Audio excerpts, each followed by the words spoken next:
नया चैप्टर शुरू करते हैं aldehyde ketone acid. Aldehyde ketone acid तो हम लोग बोल देते हैं इसे, लेकिन पूरा नाम होता है कार्बोक्सिलिक एसिड। इसमें होता क्या है कि इसमें एक ही समूह है कार्बोनिल, कार्बोनाइल भी बोलते हैं। तो ऐसे जहां यहाँ पर देखें कार्बन डबल बॉन्ड, ये कार्बोनिल का ऑक्सीजन है, ये कार्बोनिल कंपाउंड्स का कार्बन है। तो कार्बोनिल में क्या है कि कार्बन 2 बॉन्ड से ऑक्सीजन से जुड़ा है, 2 बॉन्ड खाली है। तो इसको ऐसे भी बनाया जाता है ताकि आपको रिएक्शन कराने में आसानी हो। अभिक्रिया के बारे में आगे जानकारी दी जाएगी, स्पष्ट हो जाएगा कि ऐसे बनाने से क्या फायदा होता है किसी क्रियाशील समूह को या किसी भी समूह को इसके द्वारा इसके साथ अभिक्रिया कराते हैं तो जोड़ना आसान हो जाता है। कभी ऐसे बनाना पड़ता है, कभी ऐसे बनाना पड़ता है। आप कैसे भी बना के रिएक्शन को पूरा कर सकते हैं, लेकिन जो सुविधा हो इस हिसाब से करेंगे तो थोड़ा जल्दी समझ में आएगा। तो ये कार्बोनिल है, लेकिन जैसे ही कार्बोनिल के एक तरफ हाइड्रोजन, दूसरे तरफ हाइड्रोजन या कार्बन लग जाए तो इसे एल्डिहाइड कहते हैं। एल्डिहाइड। अगर कार्बोनिल के दोनों तरफ में से एक और हाइड्रोक्सी समूह लग जाए और एक और H या अल्काइल लग जाए या एराइल लग जाए, एरोमेटिक बेंजीन जिसको बोलते हैं, तो एसिड बनेगा। यहां भी एरोमेटिक लगा सकते हैं, ये भी एल्डिहाइड होगा। कीटोन की बात करेंगे तो कार्बोनिल समूह के दोनों तरफ कम से कम कार्बन जरूर लगना चाहिए, तभी कीटोन बनेगा। अगर आप गलती से H लगाए तो एल्डिहाइड बन गया, दोनों तरफ H लगाए तो भी एल्डिहाइड बन गया। अगर एक और हाइड्रोक्सी लगा दिए तो भी एल्डिहाइड बन गया। एक और H लगा के एक और कार्बन लगाए तो भी एल्डिहाइड बन गया। तो भाई कीटोन कब बनेगा? जब दोनों तरफ कार्बन हो। तो सबसे छोटा कीटोन तो यही होगा, इससे छोटा कीटोन नहीं होता है। खैर, कार्बोक्सिलिक एसिड के कार्बोनाइल समूह से आप परिचित हो गए। एल्डिहाइड कीटोन एसिड की बात कर ली हम लोगों ने। तो अब जरा देखते हैं इनके नोमेनक्लेचर को, नामकरण कैसे करते हैं। तो सबसे पहले एल्डिहाइड कीटोन को एक साथ पढ़ेंगे, दोनों का फिजिकल और केमिकल प्रॉपर्टी एक जैसे चलता है। एसिड का व्यवहार थोड़ा अलग होता है, इसलिए एसिड में हाइड्रोक्सी समूह होने के कारण तो इसका रिएक्शन और इसके बनाने की विधि की चर्चा बाद में करेंगे। पहले एल्डिहाइड कीटोन को देख लेते हैं। तो एल्डिहाइड कीटोन के नामकरण की बात करें अगर नाम लिखने का, तो 2 तरीके से लिखते हैं, एक सामान्य पद्धति में, एक IUPAC पद्धति में। तो सामान्य पद्धति में क्या करते हैं कि अल्काइल में एल्डिहाइड जोड़ देते हैं, या कुछ एल्डिहाइड कीटोन का नाम, कुछ का बहुतों का नाम प्राकृतिक स्रोत से प्राप्त किया गया है, उसके आधार पर रखा गया है। अधिकांश एल्डिहाइड कीटोन और एसिड तीनों को कॉमन नेम से ज्यादा जाना जाता है, क्योंकि कॉमन नेम ज्यादा फेमस होता है। क्योंकि शुरुआती दौर में सबसे पहले इन्हीं यौगिकों को, इन्हीं कार्बनिक यौगिकों को प्राप्त किया गया था। तो देखते हैं सबसे बड़ा कि CHO जो ग्रुप है ये एल्डिहाइड है, जिसको हम लोग फंक्शनल ग्रुप के तौर पर संरचनात्मक रूप से ऐसे बनाते हैं। तो एल्डिहाइड के सामान्य नाम की चर्चा तो करेंगे ही, क्योंकि कुछ फेमस नाम है। लेकिन अगर IUPAC की बात करें तो ध्यान तो IUPAC नोमेनक्लेचर पर देना है, क्योंकि एग्जाम के लिए तो IUPAC ही लिखना पड़ेगा और वही रूल जानना पड़ेगा। तो ऐसे स्थिति में सामान्य नाम क्या करेंगे, ये फॉर्मल्डिहाइड। फॉर्मल्डिहाइड क्यों? अब इसके पीछे की कहानी है। तो फॉर्मिक एसिड लाल चींटी से प्राप्त किया गया है, और फॉर्मिक एसिड का रिडक्शन करते हैं तो एल्डिहाइड प्राप्त होता है। ठीक है, इसलिए इसको फॉर्मल्डिहाइड कहा जाता है। फॉर्मल्डिहाइड ये है, लेकिन मिथेनल्डिहाइड भी कर सकते हैं, एक कार्बन के साथ एल्डिहाइड, मिथेनल्डिहाइड। फॉर्मल्डिहाइड देखिए, ये फॉर्मिक एसिड है, सबसे पहले ये लाल चींटी से प्राप्त हुआ और इसको रिड्यूस किया गया, रिडक्शन, तो प्राप्त हुआ था एल्डिहाइड। तो फॉर्मिक एसिड से फॉर्मल्डिहाइड। फॉर्मल्डिहाइड का, इसके एसिड की चर्चा करेंगे तो उस समय और क्लियर कर देंगे, अभी तो हमको एल्डिहाइड पर ध्यान केंद्रित करना है। तो एल्डिहाइड, फॉर्मल्डिहाइड, या इसको आप फॉर्मल्डिहाइड या इसको एक कार्बन के आधार पर एल्केन में एल्डिहाइड जोड़ दीजिए, ये सामान्य पद्धति है। एल्केन में एल्डिहाइड जोड़ दिए, नाम हो गया मिथेनल्डिहाइड। तो मिथेनल्डिहाइड बना तो दिए। अब मिथेनल्डिहाइड की बात करें अगर, तो IUPAC नोमेनक्लेचर क्या कहता है? वो कहता है कि एल्केन से ई हटाकर एल जोड़ दें। एक कार्बन का गिनती तो मीथेन होता है, तो मीथेन में से ई हटा दीजिए, एल जोड़ दीजिए, मिथेनॉल। अगर कार्बन की गिनती, अब देखो ये यहाँ पे देखिए आप लोग, 2 कार्बन के एल्डिहाइड हो गए, तो 2 कार्बन के एल्डिहाइड को इथेनॉल, आईयूपीएसी, ऐसे इसको एसिटल्डिहाइड करते हैं। अब 2 कार्बन के गिनती को क्या बोलते हैं? इथेन, तो इसका नाम इथेनल्डिहाइड भी हो जाएगा। क्या होगा? इथेनल डिहाइड।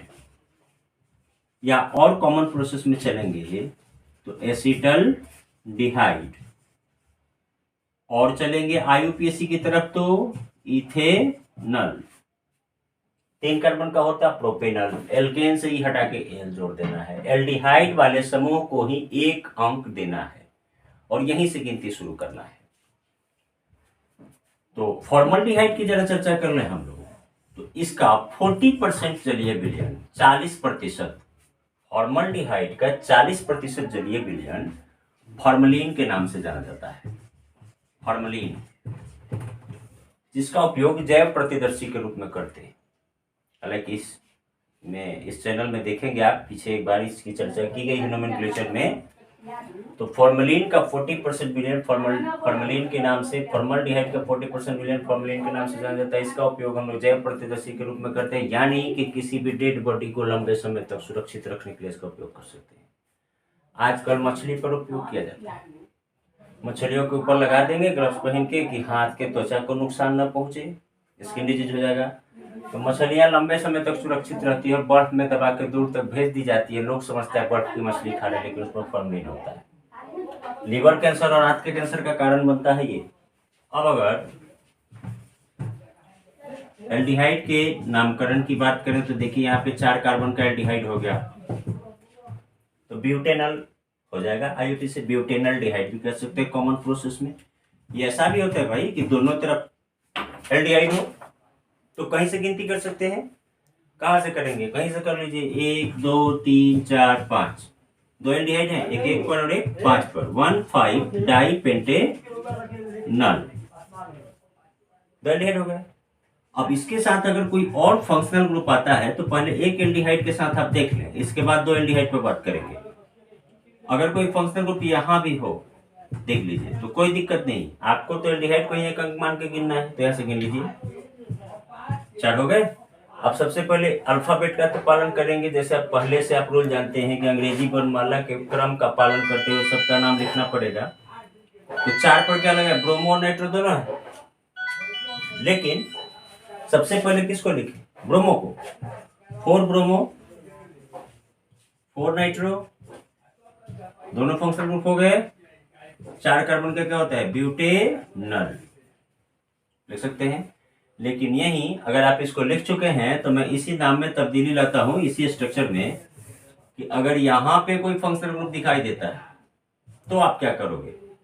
हो सकता है यहां दिखाई दे, तब ये गिनती गड़बड़ हो जाएगी, क्योंकि इधर से गिनेंगे तो दोनों एल्डिहाइड तो मिलेगा, लेकिन फंक्शनल ग्रुप को कितना अंक मिल रहा है? 3 और 4। इधर से कर रहे हैं तो 2 और 3, 1 2 3, तो दोनों एल्डिहाइड तो मिल रहे हैं। तो ऐसा अगर फंक्शनल ग्रुप भी साथ में हो तो कोशिश करेंगे कि इस तरह से गिनती करें कि फंक्शनल ग्रुप को भी कम अंक मिल जाए और नाम लिख दें। तो सबसे पहले किसको लिखें? क्लोरो लगा हुआ है और नाइट्रो लगा हुआ है, तो एबीसीडी के अनुसार सबसे पहले क्लोरो लिखना चाहिए। तो क्लोरो कहाँ है? 2 पर, 2 डाइक्लोरो, 3 नाइट्रो, 1,5 डाइपेंटेनल। और भी समूह लगे हों तो लिख सकते हैं। हाँ, हालांकि अल्कोहल चैप्टर आप लोग पढ़ चुके हैं, तो ऐसा भी आपको मिल सकता है कि एल्डिहाइड तो है, साथ में अल्कोहल भी है। अगर एल्डिहाइड के साथ अल्कोहल भी हो तो ऐसे पर बच्चे कंफ्यूज ये करते हैं कि अल्कोहल के लिए OL जोड़ देंगे, एल्डिहाइड के लिए AL जोड़ देंगे। तो अल्कोहल जो ग्रुप है, इसके अपेक्षा ये पावरफुल ग्रुप है, तो हमेशा गिनती इसी को 1 मान के करेंगे। और ऐसे स्थिति में अल्कोहल को हाइड्रोक्सी बना देंगे।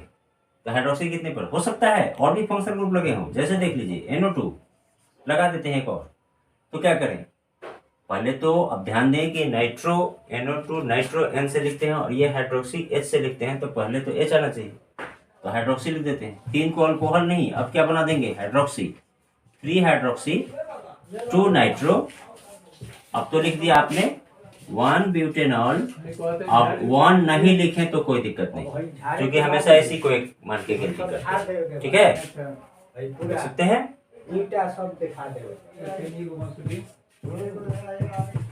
अब देखिए एरोमेटिक की बात करें, एरोमेटिक पर अगर एल्डिहाइड हो तो इसे बेंजीनल नहीं कहते, इसे बेंजल्डिहाइड ही कहते हैं। इसका कॉमन नेम ही IUPAC मान लेता है कि आपका नाम ठीक है, तो बेंजीन में से ही हटा के एल लगाने की जरूरत नहीं है, इसका नाम बेंजल्डिहाइड है। अब बेंजल्डिहाइड के साथ अगर कोई और समूह लगे हों, जैसे हाँ, अब नाम लिखने की बात करें तो ये मेटा डायरेक्टिंग होता है, मेटा निर्देशक होता है, इसकी अभिक्रिया सारा 3 और 5 पे होती है। नाम लिखने के लिए तो आप कहीं लगा के लिख लीजिए, कोई फर्क नहीं पड़ता, लेकिन अगर लगा हो और रिएक्शन कराने की बात करें 3 और 5 को छोड़ के 2 और 4 पर भी भेजा जा सकता है, तो वो कन्वर्सन में बताएंगे आपको कैसे जाएगा। तो अब इसका नाम लिखना हो तो क्या लिखें, यहां से गिन लेते हैं। सबसे पहले किसको लिखें, ब्रोमो को, 3 ब्रोमो 5 क्लोरो बेंजल्डिहाइड लिख सकते हैं। इस तरीके से अन्य नाम भी हैं, आप लिखेंगे, अगर किसी नाम पे परेशानी हो तो उसको बोलेंगे तो मैं आपको बता दूंगा। कीटोन के नामकरण की बात करें तो ये कार्बोनिल समूह है, दोनों तरफ कम से कम एक कार्बन लगेगा तो कीटोन बनेगा। तो ध्यान दीजिए, सबसे छोटा कीटोन ये है, इसको कॉमन नेम इसका ज्यादा फेमस है एसीटोन। 2 कार्बन वाले के एल्डिहाइड को एसिटल्डिहाइड बोलते थे, 2 कार्बन के एसिड को एसिटिक एसिड बोलते हैं, और 3 कार्बन कीटोन को एसीटोन बोलते हैं।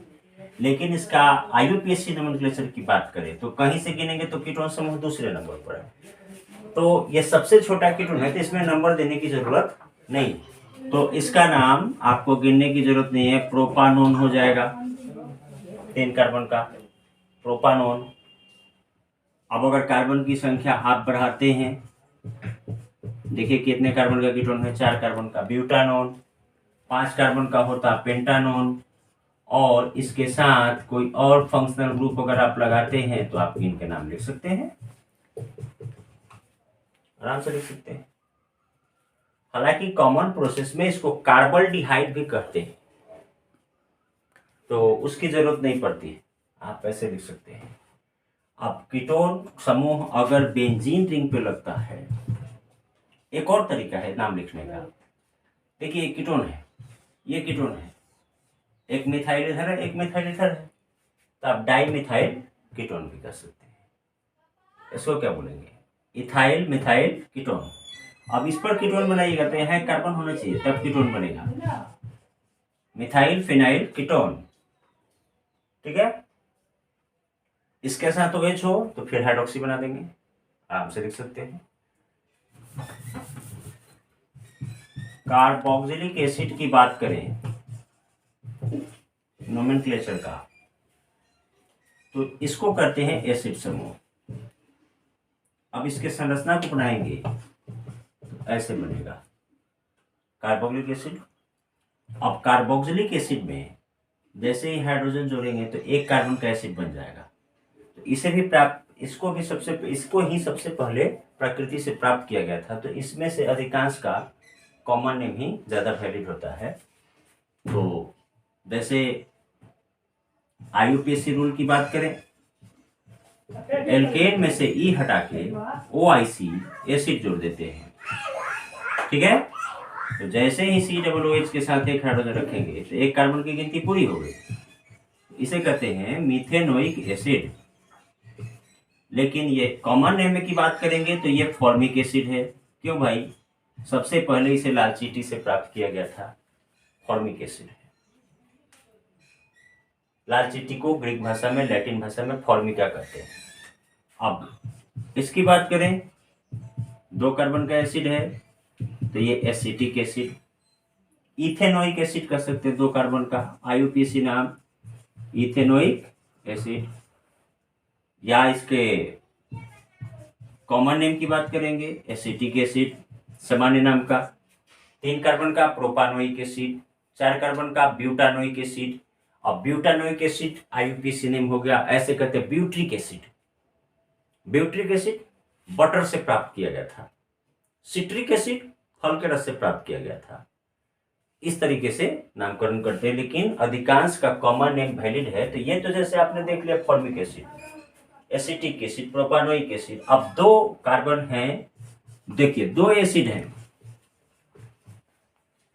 तो 1,2 डाई इथेनोइक एसिड कर सकते हैं आईयूपीएसी के द्वारा, लेकिन इसका special commercial name oxalic acid है, जो ज्यादा वैलिड है, ऑक्जेलिक एसिड। तो ऑक्जेलिक एसिड के नाम से ज्यादा जाना जाता है। दूसरा है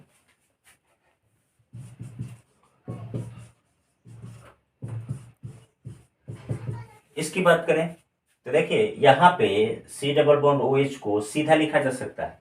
सीधा लिखने से क्या नुकसान होगा कि बॉन्ड हाइड्रोजन से जुड़ा हुआ प्रतीत होगा और वो गलत माना जाएगा। तो ऐसे बनाएंगे तो ज्यादा बेहतर होगा। अगर वैसे भी लिखते तो कोई दिक्कत नहीं, सब मान्य है।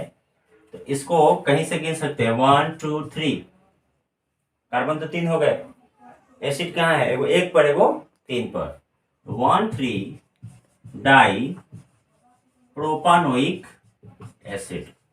कॉमन नेम की बात करें मैलोनिक एसिड, कॉमन नेम क्या है मैलोनिक एसिड। और IUPAC system 1,3 di propanoic acid, एक एसिड 1 पर है, एक एसिड 2 पर है। तीसरा है अगर इसमें एक कार्बन और बढ़ा दें, यहां देखिए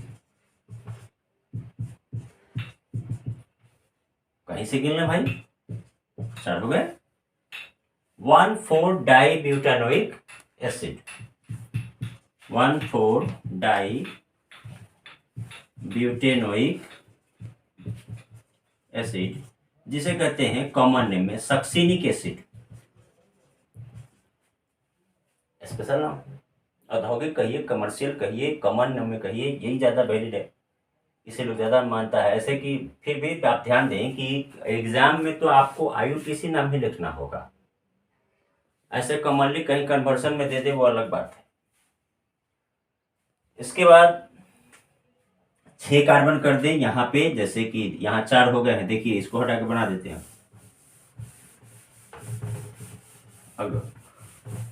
अगर एक एसिड यहाँ है, 4 कार्बन बीच में और एक एसिड यहाँ है, कितने कार्बन का एसिड हो गया 6 कार्बन, एक 1 पर है, एक 6 पर है, तो क्या बोलेंगे इसको 1,6 डाई हेक्सेनोइक एसिड। लेकिन इसका औद्योगिक नाम है एडिपिक एसिड। इसका उपयोग है, पढ़ेंगे हम लोग बहुलक में, बहुलक में पढ़ा जाएगा इसको, एडिपिक एसिड को। क्लियर। अब आते हैं इसके साथ फंक्शनल ग्रुप पर। ये एसिड है, कार्बन की संख्या बढ़ा दिया गया। अब इस पर अन्य फंक्शनल ग्रुप लगे हों कोई बात नहीं, इसी को एक मान के गिनना है।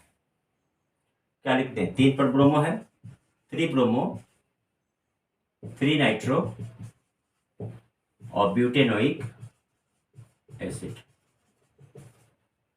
लिख सकते हैं।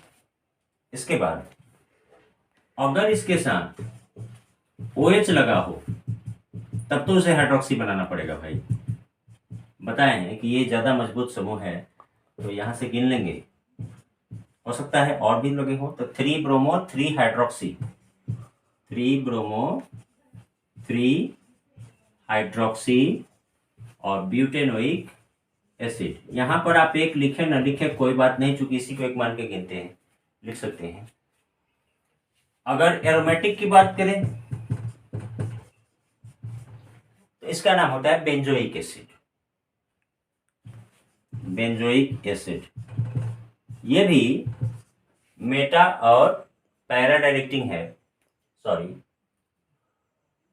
ऑर्थो मेटा पैरा, मेटा और केवल मेटा डायरेक्टिंग है, पैरा और ऑर्थो पर नहीं जाता। अगर वहां रिएक्शन करा के अगर भेजा जाए तो जा सकता है, तरीका कुछ बदल जाता है।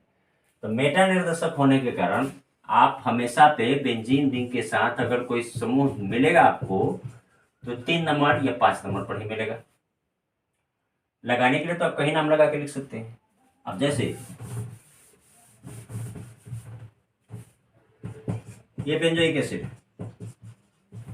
अब इसमें मान लेते हैं अभी लग गया, यहाँ भी लग गया, क्या लिखेंगे? 3,5 डाइब्रोमो बेंजोइक एसिड।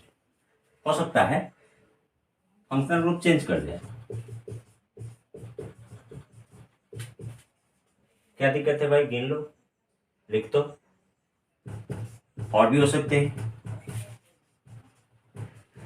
चलिए NO2 लगा दिया, ट्राइनाइट्रोबेंजोइक एसिड लिख सकते हैं।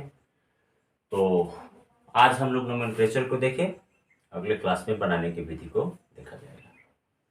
ठीक है, ठीक है।